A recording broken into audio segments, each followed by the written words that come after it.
क्या कहा गया है? बहुरूपिया। क्योंकि बेटा ये हमारी भाषा में अनेक रूप धारण करता है और कोई वर्ण ऐसा नहीं है जो इतने रूप धारण करता है। तो इसके लिए इसको समझो बेटा आप इसको। जैसे ये जो है बेटा रे, जैसे अगर, आराम, अदरक, अनार, इन शब्दों में क्या है? बोलो। रे पूरा है बेटा। समझ गए हम इसको आसान तरीके से, कोई दिक्कत नहीं हमें लिखने बोलने में सुनने में। लेकिन यहाँ जब दूसरा रूप आता है इसका, यहाँ गड़बड़ होती है। क्या गड़बड़ होती है? ध्यान से देखिए प्यारे विद्यार्थियों, ये रूप है इसका। ये रूप क्या है कि शिरोरेखा के ऊपर है ये। जैसे कर्म, धर्म, कर्ण, शर्म। अब हमें ये नहीं पता होता कि हम इसको लिखें कैसे, बोलने कैसे। लिख तो दिया लेकिन हम बोल नहीं पाते। हमें ये नहीं पता होता कि ये बोलना कैसे कैसे है। जैसे बेटा तो बेटा ये शिरोरेखा के ऊपर आप एक बात समझो, ध्यान करो। मैं जिस वर्ण के सिर पर बैठा है, शरीर है, वो उससे पहले बोला जाएगा। जिसके सिर पर रह बैठा है, जिस वर्ण के ऊपर, उससे पहले बोला जाएगा। जैसे कर्म, धर्म, कर्ण, शर्म। देखो इसका अगर हम वर्ण विन्यास करेंगे बेटा, कर्म तो कैसे करेंगे? क जमा ए, ये बन गया हमारा क, और ये आगे है रे। ये रे जो है ए रहित है। साधारण भाषा में रे जो है आधा है, और फिर हमारा आ गया मैं। यहाँ क्या है? रे आधा है बेटा। ठीक उसी प्रकार अगर हम इसके तीसरे रूप पर चले तो ये एक ऐसी तिरछी लाइन है जैसे प्रेम, कर्म, प्रसन्न, प्रकरण।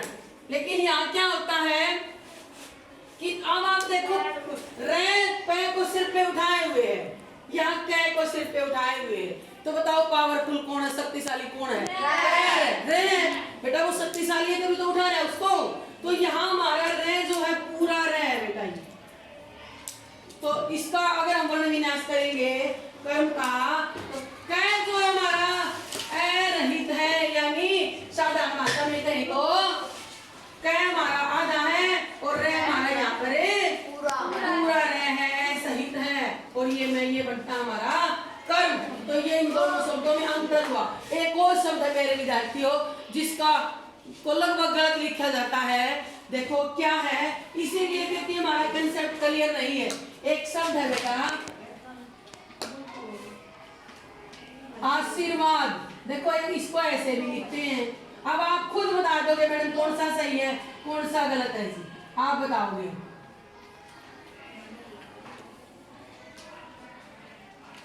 नीचे वाला। देखो बेटा ये शब्द है आशीर्वाद, समझ आई बेटा। लेकिन नीचे वाले में क्या है, ये आपको क्या बताया था, जो ऊपर जो रे है बेटा वो पहले बोला जाएगा। अगर हम इसको बोलेंगे तो आशीर्वाद क्या बन जाएगा? ये यानी ये शब्द हमारा सही है, ये हमारा गलत है। तो हमने ये ध्यान रखो कि रे वर्ण जिसके सिर पर चढ़ा बैठा है शिरोरेखा के ऊपर, वो उससे पहले बोला जाएगा। अब इसका उच्चारण करेंगे आशीर्वाद, आशीर्वाद। और ये क्या बना? आशीर्वाद। ये गलत हो गया हमारा, समझ आए बेटा। अब आते हैं हम इसके इस रूप पे। ये बिना बगैर पाई के वर्ण है बेटा हमारे। तो इसमें क्या है कि ये हमारा ऐसे लगा हुआ दिखाई दे रहा है। अब आप कहोगे मैडम जी यहाँ पे यो क्यों लगाया, यहाँ पर तो इस तिरछी रेखा से काम चलाया। प्यारे विद्यार्थियों ये रूप है ही नहीं, रूप तो यही है, लेकिन यहाँ ये क्या होता है कि पैर के अंदर छिप जाता है। देखो ये रूप तो यही है, तिरछी रेखा रूप नहीं है, ये यही रूप है। यहाँ एक लाइन इसकी कहाँ छुप गई? पाई में छुप गई बेटा, यहाँ साफ दिखाई दे रही है। जैसे डर्म, ट्रक, ट्रैक्टर और हाँ, समझ आई बेटा यहाँ तक। अब हम आते हैं यहाँ पर। ये प्यारे विद्यार्थियों रे नहीं है, ये री की मात्रा है हमारी। क्या क्या है बेटा ये री की मात्रा। जैसे मातृ, पितृ, अमृत, मृदा, यानी बहुत से शब्द ऐसे जो नीचे आएगी। ये रे का रूप नहीं है और हम कई बार गलती कर देते हैं। जैसे हम शब्द होता हमारा, हम इस शब्द को हृदय बोलते हैं बेटा, लेकिन बेटा इसके अंदर क्या है, री की मात्रा है बेटा। क्या इसके अंदर है, तो इसको बोलेंगे हमें हरिदय। क्या बोलेंगे बेटा इस शब्द को, और इसका रे से कोई संबंध नहीं है, इसका रे से कोई संबंध नहीं है। तो हमने इसको रे नहीं बोलना बेटा, इसको री बोलना है, हरिदय। क्या बोलोगे, हरिदय।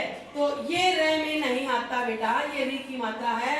बाकी ये हमारे रे के सारे रूप हैं। मैं उम्मीद करती हूँ कि आप बच्चों को अच्छे से समझ आती हूँ।